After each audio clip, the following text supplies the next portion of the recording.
మరి మేము జగదీష్ కుమార్ గారు చైర్పర్సన్ యూనివర్సిటీ గ్రాంట్స్ కమిషన్ వారికి ఒక వివరణాత్మకమైనటువంటి లేఖ ఈరోజు మేము రాసాం. మీకు అందరికి కూడా సాఫ్ట్ కాపీ పంపిస్తాను ఇప్పుడే.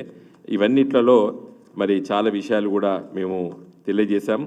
మొదటి ఇష్యూ, చాలా సీరియస్ ఇష్యూ ఏంటంటే సెర్చ్ కమిటీస్ వేస్తారు. ఈ రోజు వరకు ఉన్నటువంటి ఆనవాయితీ ఏంటంటే రాష్ట్ర ప్రభుత్వం ఒక సెర్చ్ కమిటీ వేస్తుంది. సెర్చ్ కమిటీలో దేనికోసము వీసీ అపాయింట్మెంట్ కోసము ఒక సెర్చ్ కమిటీ వేస్తారు. ఆ సెర్చ్ కమిటీ లోపల రాష్ట్ర ప్రభుత్వం తరఫున ఒక నామినీ, యూజీసీ తరఫున ఒక నామినీ, తర్వాత యూనివర్సిటీలో ఉన్నటువంటి ఎగ్జిక్యూటివ్ కౌన్సిల్, సిండికేట్ అంటాం, కొన్ని ఇక్కడ ఎగ్జిక్యూటివ్ కౌన్సిల్ అంటాం, వాటి నుండి ఒకరు. ఈ ముగ్గురు కూర్చొని ఒక వైస్ ఛాన్సలర్స్ అప్లికేషన్స్ నోటిఫికేషన్ ఇచ్చి పిలిచి వాటిల్లో మరి ముగ్గురిని సెలెక్ట్ చేసి ఆ ముగ్గురి పేర్లు రాష్ట్ర ప్రభుత్వానికి పంపిస్తే రాష్ట్ర ప్రభుత్వం దాన్ని గవర్నర్ గారి దగ్గర పంపిస్తే గవర్నర్ గారు ఆ ముగ్గురిట్లో ఒకరు చూస్ చేయాలనేది ఇప్పుడుకున్నటువంటి రెగ్యులేషన్స్. దీన్ని ఏం చేసారు? ఇప్పుడు సెర్చ్ కమిటీనే ఛాన్సలర్ ఇస్తాడు. ఛాన్సలర్ ఎవరు? గవర్నర్ గారు. గవర్నర్ గారే సెర్చ్ కమిటీ వేసుకుంటాడు. కాబట్టి ఇంకా ఆయనే నిర్ణయం చేస్తాడు గవర్నర్ పదవి. మీకు అందరికీ తెలుసు, సర్కారీ కమిషన్ వేసారు. ఎప్పుడు ఇందిరాగాంధీ ఉన్నప్పటి నుంచే నడుస్తుంది ఈ గవర్నర్ల పాత్ర ఏందని. మన మాజీ ముఖ్యమంత్రి ఎన్టీ రామారావు గారు ఒక సందర్భంలో గవర్నర్ పదవి ఒక మిథ్య అన్నాడు. చాలా పొలిటికల్ పార్టీస్ ఈ దేశంలో అసలు ఈ గవర్నర్ పదవిని రద్దు చేయాలని చెప్పి కూడా కొన్ని వాదనలు వచ్చినాయి.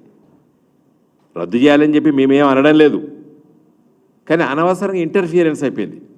నిన్నగాక మొన్న తమిళనాడులో జరిగింది, కేరళలో జరిగింది, చాలా రాష్ట్రాల ప్రభుత్వాలు జరిగింది. మొన్న మన రాష్ట్రంలో కూడా కేసీఆర్ గారు ముఖ్యమంత్రి ఉన్నప్పుడు కూడా తమిళసాయి గారు మరి ఏ విధంగా ప్రవర్తించడం మనకందరికి తెలుసు. కాబట్టి ఈ సందర్భంలో రాష్ట్ర యూనివర్సిటీస్ నడవాలంటే రాష్ట్ర ప్రభుత్వ నిధులతోనే నడవాలి. అన్నీ రాష్ట్ర ప్రభుత్వం చూస్తుంది, కానీ దాన్ని నియంత్రించేటువంటి అధికారాలు కేంద్ర ప్రభుత్వం లాక్కోవడం కరెక్ట్ కాదు. అయితే ఈ క్లాజ్, ఈ ప్రపోజ్డ్ యూజీసీ రెగ్యులేషన్స్ 10th క్లాజ్లో దాన్ని మేము తీవ్రంగా వ్యతిరేకిస్తున్నాము. ఆ వైస్ ఛాన్సలర్కి సెర్చ్ కమిటీ వేసేటువంటి దాన్ని డిలీట్ చేయాలి. యథాతథా స్థితి అంటే రాష్ట్ర ప్రభుత్వానికే సెర్చ్ కమిటీ వేసుకునేటువంటి అధికారం రాష్ట్ర ప్రభుత్వానికి ఉండాలి. ఇప్పుడున్నటువంటి యూజీసీ రెగ్యులేషన్స్ ఆ విధంగా ఉన్నది, దాన్నే కొనసాగించాలనేది మా మొదటి డిమాండ్. తర్వాత అకాడమిక్ బ్యాక్గ్రౌండ్స్లో ఎవరిని పడితే వారిని వైస్ ఛాన్సలర్గా అపాయింట్, అంటే ఒక ప్రొఫెసర్ 10 సంవత్సరాలు ఉండవలసిన అవసరం అనేది ఇప్పుడు ఉన్నది, అది కూడా అవసరం లేదు. తర్వాత అకాడమిక్ ఎక్సలెన్స్ అవసరం లేదు. ఏమీ లేకుండా కూడా వైస్ ఛాన్సలర్ కార్పొరేట్ సెక్టార్లో ఎవరైనా మంచి ఉద్యోగస్తులు ఉంటే తీసుకొచ్చి కూడా వైస్ ఛాన్సలర్స్ అపాయింట్ చేసేయచ్చు అనేటువంటి ఒక వెసులుబాటు ప్రస్తుత ప్రపోజ్ రెగ్యులేషన్స్ ఉన్నాయి. వాటిని మేము తీవ్రంగా వ్యతిరేకిస్తున్నాం. అలాంటి ఉండద్దు. యూనివర్సిటీస్ లాగానే ఉండాలి. చాలామందికి తెలుసు, కేసీఆర్ గారు ముఖ్యమంత్రి ఉన్నప్పుడు ప్రతి యూనివర్సిటీకి 2 టర్మ్స్ వైస్ ఛాన్సలర్స్ ఉన్నారు. వైస్ ఛాన్సలర్స్ లేరు, వైస్ ఛాన్సలర్ అపాయింట్ చేయాలని చెప్పి కొంతమంది కాంగ్రెస్ పార్టీ నాయకులు మాట్లాడుతున్నారు. ఉస్మానియా యూనివర్సిటీకి ఫస్ట్ వారు మొన్న రవీందర్ గారు ఉన్నారు, రవీందర్ యాదవ్ గారు, వారికంటే ముందు రామచంద్రయ్య గారు ఉన్నారు.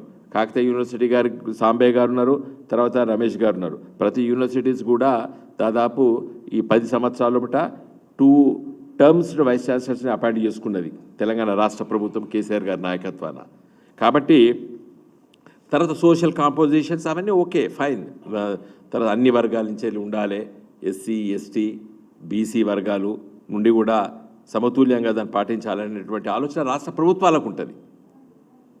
కాబట్టి ఈ నామినేట్ చేయడం కరెక్ట్ కాదనేది మా అభిప్రాయము. తర్వాత ఇంకా చాలా విషయాలు, అకాడమిక్ విషయాలు మిత్రులు శ్రవణ్ గారిని మాట్లాడవలసిందే కోరుతున్నాం. ఎందుకంటే మేము చాలా దాదాపు 10 క్లాసెస్ను అన్నీ డిస్కస్ చేసాం, నేను థ్రెడ్ బ్రేక్ చేసాం. అదేవిధంగా మరి ఏ విధంగా ఫ్యూచర్ మరి స్టూడెంట్స్ ఇక్కడ ఉన్న లీడర్షిప్ అంతా కూడా స్టూడెంట్ లీడర్షిప్. నేను శ్రవణే pre TRS party student leaders. మేము స్టూడెంట్ లీడర్లేమే. టీఆర్ఎస్ పార్టీ ఆవిర్భించక ముందు ఉన్నటువంటి విద్యార్థి నాయకులు మేమిద్దరము. మిగతా వాళ్ళ వీళ్ళందరూ కూడా తెలంగాణ ఉద్యమంలో విద్యార్థి నాయకులు. ఈ డయాస్ మీద ఉన్న వాళ్ళందరూ కూడా విద్యార్థి నాయకులు. మేము కూడా విద్యార్థి నాయకుల నుండే వచ్చినాం రాజకీయాలకి. కానీ మేము టీఆర్ఎస్ కంటే పార్టీ ఆవిర్భావం కంటే ముందు విద్యార్థి రాజకీయాలు, నేను కాకతీయ యూనివర్సిటీలో మరి విద్యార్థి నాయకుడిగా ఉన్నాను, డిగ్రీ కాలేజ్ జనరల్ సెక్రటరీ. అప్పుడు ఎన్నికలు జరిగేది, వాటిలో నేను ఉంటేనే. అదేవిధంగా శ్రవణ్ గారు కూడా ఉస్మాన్ యూనివర్సిటీలో యాక్టివిస్ట్ ఉండే.